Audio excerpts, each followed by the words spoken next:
You're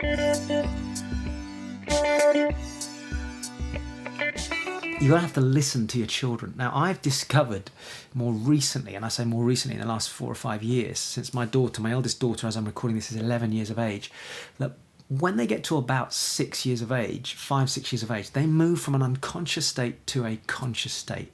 And without going into detail, as a parent, you might be aware of this or not, but there is a period where they are just in the moment, totally in the moment. You're walking along and they see a leaf and the whole world is that leaf. Some of you are laughing, you probably know what I'm talking about.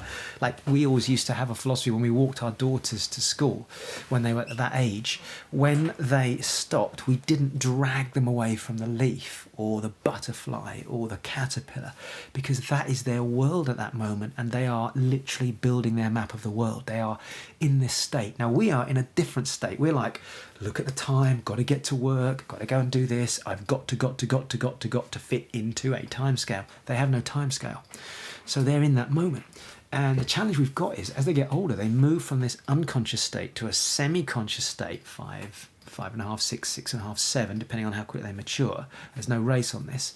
And then they move towards a more conscious state. So my 11-year-old, when she says things now, she's not just saying it, and we have to be careful. I've discovered this as a parent, that there is a point, it's why, and you're answering questions and there's lots of noise because they're discovering the world. What about that? What about that? What about that? And we can become numb to it.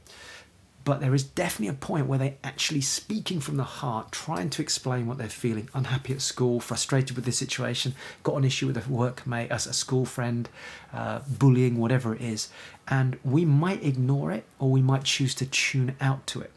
And it's one thing to actually hear something. It's another thing to listen and hear it at the same time. So when you're listening, it's about not just selective listening, but it's listening and filtering through. Is there anything there that they're saying to me that is real?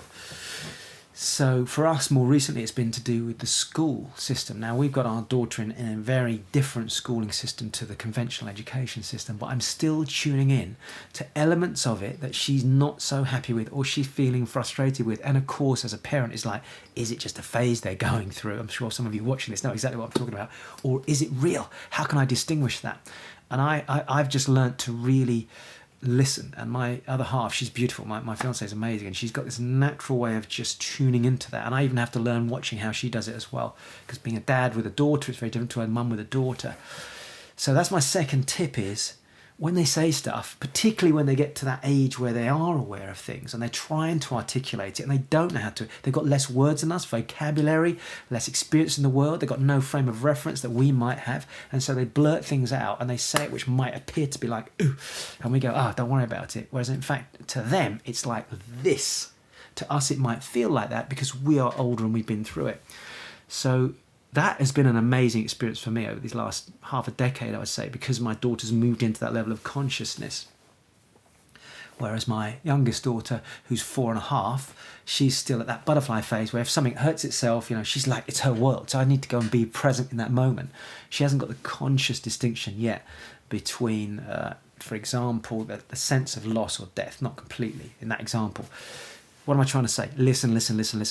Don't ignore it. Look for patterns and then pick up on that.